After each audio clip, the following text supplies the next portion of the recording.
And one of the dilemmas that we're in as a world society at this point is that many men feel that they spent their life trying to earn the power and success that would bring them love, and they're being told that they're only interested in power, when in fact what they're interested in is love, and they knew that there would be no love until they got a reasonable amount of success and power. Interesting. Well, what happened in this case with Ralph? When I worked with Ralph and his wife, what became real apparent were that three things were at stake. One was his attitudes toward work had to change.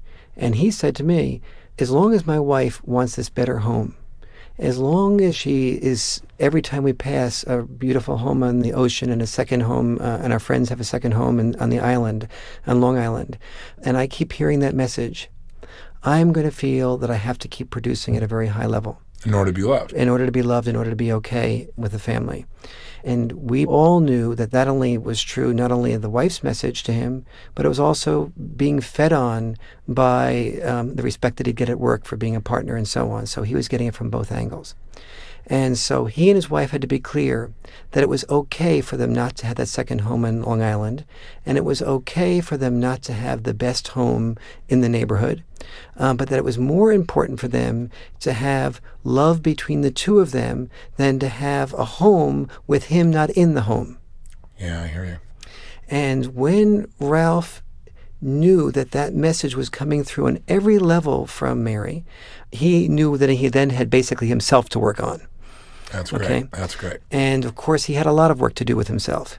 His own self-image was not just tapped into Mary's expectations of him, but was, I'll be respected more by my partners at work if I perform more. I'll be respected more by my dad if I perform more. My mom will say, my son, the lawyer who has a home out in, and she'll say that with a pride in her voice that I want my mom to have in her voice. Right. So Ralph had to work out that stuff, and Mary had to work out her mixed messages, and Ralph also had to work out the message that said, I'm going to be a better father if I send my daughters to Barnard or Columbia or some private school. Maybe I'll be a better father if I spend more time caring for around my children, and if they go to a state school that maybe costs a little bit less money, that's going to be a trade-off that's going to be okay for me to make. And when both Mary and Ralph learned the whole concept of trade-offs, rather than both thinking they had to perform to do it all, that was when we made the real breakthroughs with both of them. I see.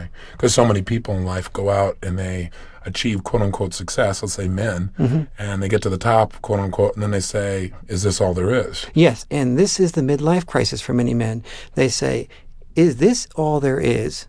This selling product X for company Y, and losing my wife in the process, and for all practical purposes being a wallet to my children, who I notice come around me a great deal when they want more money for the next tuition payments and pay attention to me for a few minutes to entertain me then, but I don't really feel that they want to know me and what my needs and feelings are, and maybe I'm also not around them enough to know them.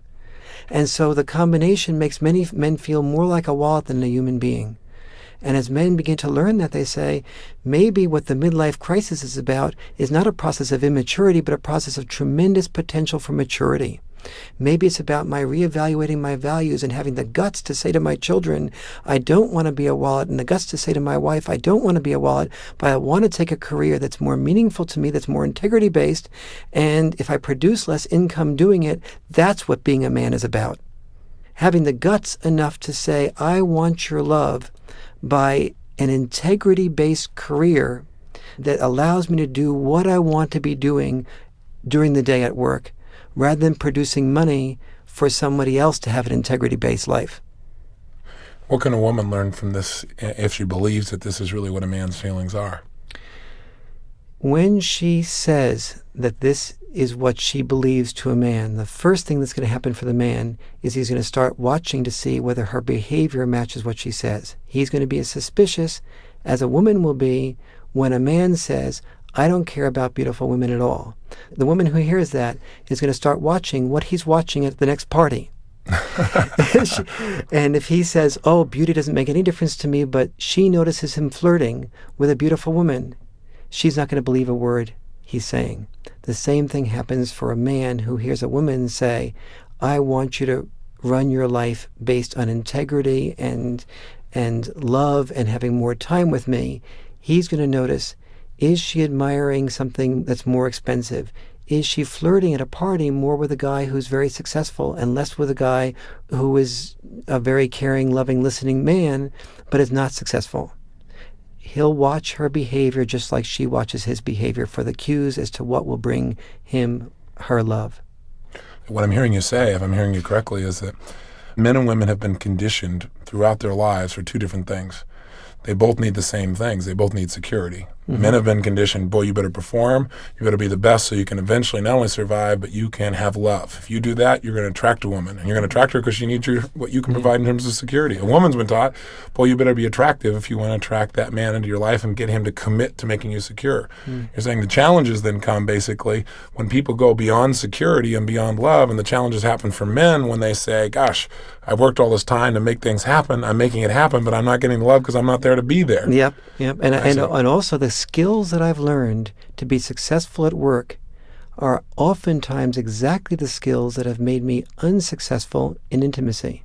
Like what, for example? For example, a man in any profession learns that if he listens for a couple of seconds, picks up the gist of what someone else is saying, and begins to form in his own mind's eye a flaw that the other person has or a contribution that he can make, he can get a boss's attention and often get a promotion. But he takes that same skill of what I call self-listening home, and his wife presents a problem that she has. He listens for a couple of seconds, picks up the gist of what she's saying, and he finds himself forming in his own mind's eye a contribution or a flaw. And he tells her, well, honey, what you should have done differently is, or what you did wrong was. She doesn't feel heard or loved. She feels lectured to and condescended to. And so she doesn't feel like she wants to bring problems to him anymore. She finds herself bringing problems to her woman friend. And this creates a double dilemma for both sexes.